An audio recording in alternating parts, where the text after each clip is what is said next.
आजेर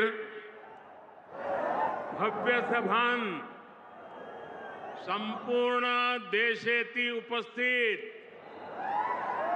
मार गौर भाई याडी बहन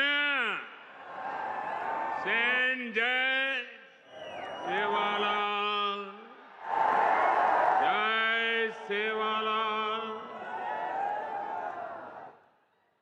महाराष्ट्र के गवर्नर सीपी राधाकृष्णन जी, यहां के लोकप्रिय मुख्यमंत्री एकनाथ शिंदे जी,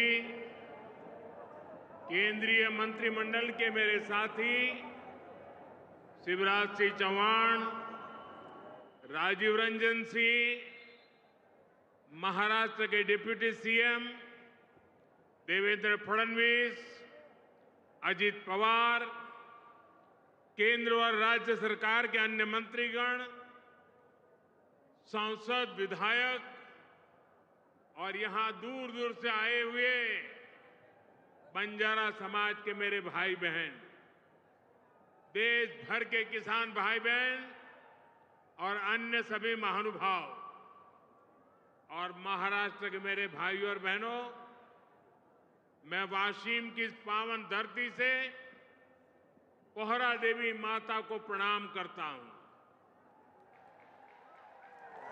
आज नवरात्र में मुझे माता जगदम्बा के मंदिर में उनका आशीर्वाद प्राप्त करने का सौभाग्य मिला है। मैंने संत सेवालाल महाराज और संत रामराव महाराज जी की समाधि पर जाकर उनका आशीर्वाद भी लिया है।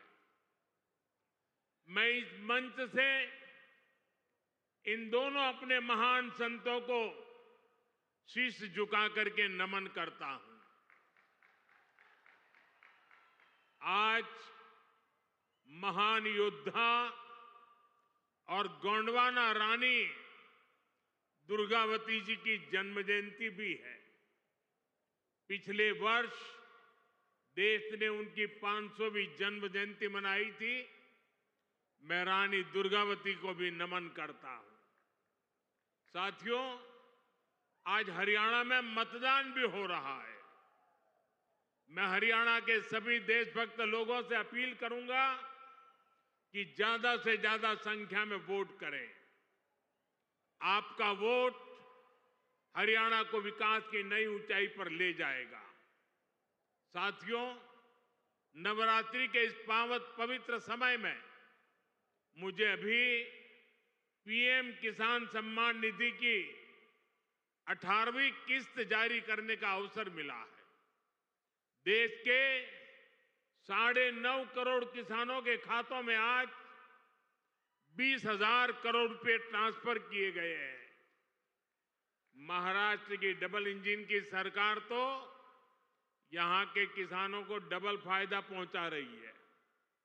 नमो शेतकारी महासम्मान योजना के तहत महाराष्ट्र के 90 लाख से ज्यादा किसानों को करीब 1900 करोड़ रुपए दिए गए हैं। आज कृषि, पशुपालन और किसान उत्पाद संघ एफपीओ से जुड़े सैकड़ों करोड़ रुपए के प्रोजेक्ट भी जनता को समर्पित किए गए हैं।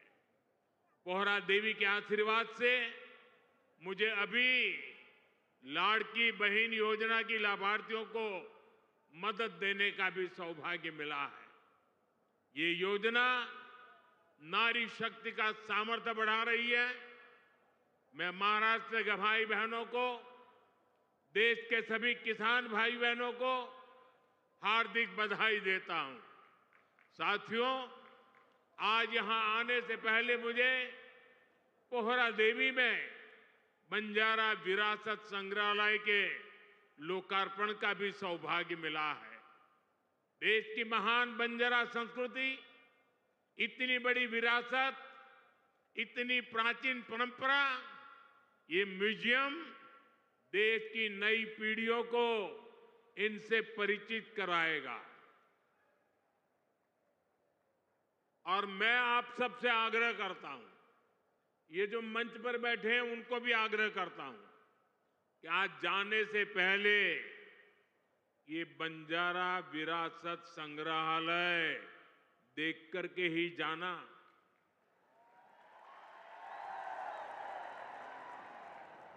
मैं देवेंद्र जी को बधाई देता हूं।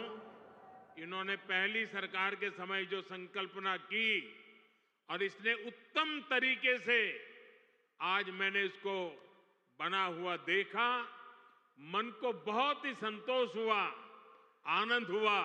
और मैं तो आपसे आग्रह करूंगा, आप तो देखें, आपके पूरे परिवार को बाद में समय निकाल करके इसे देखने के लिए जरूर भेजें। मैं अभी पोहरादेवी में बंजारा समुदाय के भी कुछ महानुभावों से मिलकर के आया। इस म्यूजियम के जरिए उनकी विरासत को जो पहचान मिली है, उसका संतोष और गर्व का भाव उनके चेहरों पर था। मैं आप सभी को बंजारा विरासत म्यूजियम की बधाई देता हूं। साथियों, जिसको किसी ने नहीं पूछा, उसको मोदी पूजता है। हमारे बंजारा समाज ने भारत के सामाजिक जीवन में, भारत की निर्माण यात्रा में बहुत बड़ी भूमिका निभाई है। कला, संस्कृति, आध्यात्म, राष्ट्र रक्षा, व्यापार, हर क्षेत्र में इस समाज के महापुरुषों ने, महान विभूतियों ने देश के लिए क्या कुछ नहीं किया। राजा लखी शाह बंजारा, उन्होंने विदेशी शासकों के कितने अत्याचार सहे, उन्होंने समाज की सेवा में अपना जीवन समर्पित कर दिया। संत सेवालाल महाराज, स्वामी हाथीराम जी, संत ईश्वर सिंह बापू जी, संत डॉक्टर रामराव बापू महाराज, संत लक्ष्मण चैतन्य बापू जी, हमारे बंजारा समाज ने ऐसे कितने ही संत दिए जिन्होंने भारत की आध्यात्मिक चेतना को असीम ऊर्जा दी। पीढ़ी दर पीढ़ी, सैकड़ों हजारों वर्ष से समुदाय भारत की संस्कृति और परंपराओं को सहेजता और संवारता आया है। आजादी की लड़ाई के समय अंग्रेज सरकार ने इस पूरे समुदाय को ही अपराधी घोषित कर दिया था। लेकिन भाइयों बहनों, आजादी के बाद ये देश की जिम्मेदारी थी कि बंजारा समाज की चिंता करे, उन्हें सही सम्मान दे। और उस समय कांग्रेस की सरकारों ने क्या किया? कांग्रेस की नीतियों ने इस समाज को मुख्य धारा से काट कर रखा। आजादी के बाद कांग्रेस पार्टी पर जिस परिवार ने कब्जा किया, उसकी सोच शुरू से ही विदेशी रही है। अंग्रेजी हुकूमत की तरह ही ये कांग्रेसी परिवार भी दलित, पिछड़ा, आदिवासियों को अपने बराबर नहीं मानते। इन्हें लगता है भारत पर एक परिवार की ही हुकूमत रहनी चाहिए, क्योंकि अंग्रेज उन्हें ये हक देकर गए थे। इसलिए उन लोगों ने बंजारा समाज के प्रति हमेशा अपमानजनक रवैया बनाए रखा। साथियों, एनडीए की केंद्र सरकार ने ही गुमंतु, अर्धगुमंतु समुदाय के लिए कल्याण बोर्ड का गठन भी किया है। इस समाज के सांस्कृतिक पहचान को सही सम्मान मिले, इस दिशा में भी बीजेपी सरकार और एनडीए सरकारें लगातार काम कर रही है। विकास की गति तेज करने के लिए यहां राज्य सरकार ने संत सेवालाल महाराज बंजारा तांडा समृद्धि अभियान भी चलाया है। साथियों, हमारे इन प्रयासों के बीच आपको ये भी याद रखना है कि कांग्रेस और महाआघाड़ी का आपके प्रति क्या रवैया रहा है। जब फडणवीस जी मुख्यमंत्री थे, तब पहरा देवी तीर्थ क्षेत्र के विकास की योजना बनी थी, लेकिन बीच में महाआघाड़ी की सरकार आई और उन्होंने इस काम पर ब्रेक लगा दिया। पहरा देवी तीर्थ क्षेत्र का विकास तब आगे बढ़ा जब महायुति शिंदे जी के नेतृत्व में फिर से यहां सरकार बनी। आज इस योजना पर 700 करोड़ रुपए खर्च किए जा रहे हैं। इस तीर्थ स्थल के विकास से भक्तों को आसानी होगी और आसपास के क्षेत्रों में विकास भी तेज होगा। भाइयों और बहनों, बीजेपी अपनी नीतियों से वंचित समाज को आगे बढ़ाना चाहती है, जबकि कांग्रेस सिर्फ लूटना जानती है। कांग्रेस गरीब को गरीब बनाकर रखना चाहती है। कमजोर और गरीब भारत कांग्रेस को उसकी राजनीति को बहुत सूट करता है। इसलिए आप सभी को कांग्रेस से बहुत सावधान रहना है। आज कांग्रेस को पूरी तरह से अर्बन नक्सल का गिरोह चला रहा है। कांग्रेस को लगता है कि अगर सब एक हो गए तो देश को बांटने का उनका एजेंडा फेल हो जाएगा। इसलिए हमें आपस में लड़वाना चाहते हैं। पूरा देश देख रहा है कांग्रेस के खतरनाक एजेंडों को। विकास सपोर्ट, किसका सपोर्ट मिल रहा है? जो लोग भारत को आगे बढ़ने से रोकना चाहते हैं, वो इन दिनों कांग्रेस के सबसे करीबी दोस्त हैं। इसलिए समय एक होने का है। हमारी एकता ही देश को बचाएगी। भाइयों और बहनों, मैं महाराष्ट्र के लोगों को कांग्रेस की एक और करतूत बताना चाहता हूं। आपने खबरों में देखा होगा, अभी दिल्ली में हजारों करोड़ रुपए का ड्रग्स पकड़ा गया। और देखिए दुख की बात, इस ड्रग्स रैकेट का मुख्य सरगना कौन निकला? कांग्रेस का एक नेता उसका मुख्य सरगना निकला।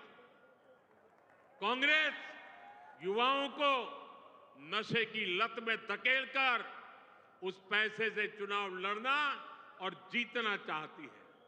हमें इस खतरे से सावधान रहना है और दूसरों को भी सावधान करना है। हमें साथ मिलकर ये लड़ाई जीतनी होगी। साथियों, आज हमारी सरकार का हर निर्णय, हर नीति विकसित भारत को समर्पित है। और विकसित भारत का बहुत बड़ा आधार हमारे किसान हैं। किसानों को सशक्त बनाने की दिशा में आज कई बड़े कदम उठाए गए हैं। आज 9,200 किसान उत्पाद संघ एफपीओ देश को समर्पित किए गए हैं। अभी कृषि के लिए कई इंफ्रास्ट्रक्चर प्रोजेक्ट का भी लोकार्पण हुआ है। इनसे कृषि उत्पादों के स्टोरेज, प्रोसेसिंग और प्रबंधन की क्षमता बढ़ेगी। ये सारे प्रयास किसानों की आय बढ़ाने में मदद करेंगे। वैसे यहां महाराष्ट्र में तो किसानों को एनडीए सरकार में डबल फायदा हो रहा है। एकनाथ जी शिंदे की सरकार ने किसानों का बिजली बिल भी जीरो कर दिया है। आमच्या शेतकऱ्यांना विजेचे बिल मिळत आहेत, त्यावर शून्य लिहिलेले आहे ना। साथियों, महाराष्ट्र के किसानों ने, विदर्भ के किसानों ने कई दशकों तक बड़े संकटों का सामना किया है। कांग्रेस और उसके साथियों की सरकारों ने किसानों को बदहाल और गरीब बनाने में कोई कोर कसर नहीं छोड़ी थी। यहां जब तक महाअघाड़ी की सरकार थी, उसके दो ही एजेंडे थे। पहला, किसानों से जुड़ी परियोजनाओं को ठप करना। दूसरा, इन परियोजनाओं के पैसे में भ्रष्टाचार करना। हम केंद्र से महाराष्ट्र के किसानों के लिए पैसा भेजते थे, लेकिन महाअघाड़ी सरकार उसमें बंदर बांट करके खा जाती थी। कांग्रेस ने हमेशा किसानों का जीवन मुश्किल बनाया है। वो आज भी वही पुराना खेल खेल रही है। इसलिए कांग्रेस को पीएम किसान सम्मान निधि योजना पसंद नहीं आती। कांग्रेस इस योजना का मजाक उड़ाती है, किसानों को मिल रहे पैसों का विरोध करती है, क्योंकि किसानों के खातों में जा रहे पैसों से उनको जो कमाई करनी चाहिए, उनको जो कटकी करनी चाहिए, भ्रष्टाचार करना चाहिए, उसका अवसर नहीं रहा है। आज पड़ोसी राज्य कर्नाटका को देखिए, जैसे महाराष्ट्र में महायुति सरकार किसान सम्मान निधि के साथ अलग से पैसे देती है, ऐसे ही कर्नाटका में बीजेपी सरकार देती थी। यहाँ कर्नाटका के मेरे कई बंजारिया परिवार यहाँ आए हुए हैं, लेकिन जैसे ही कर्नाटका में कांग्रेस की सरकार आई, उन्होंने वो पैसा देना बंद कर दिया। वहां की कई सिंचाई परियोजनाओं से राज्य सरकार ने मुंह फेर लिया। कर्नाटका में कांग्रेस ने बीज की कीमतें भी बढ़ा दी। हर चुनाव से पहले कर्ज माफी का झूठा वादा कांग्रेस का पसंदीदा हथकंडा है। तेलंगाना में ये लोग कर्ज माफी का वादा करके सत्ता में आए, लेकिन सरकार बनने के बाद इतना समय गुजर गया, अब किसान कुछ पूछ रहे हैं कि उनका कर्ज माफ क्यों नहीं हुआ।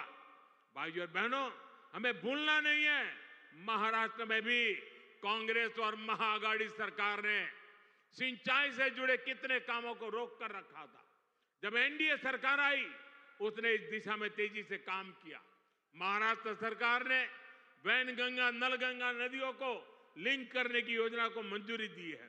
करीब 90,000 करोड़ रुपए की इस परियोजना से अमरावती, यवतमाळ, अकोला, बुल्डाना, वाशिम, नागपुर और वर्धा में पानी की कमी को दूर होगी।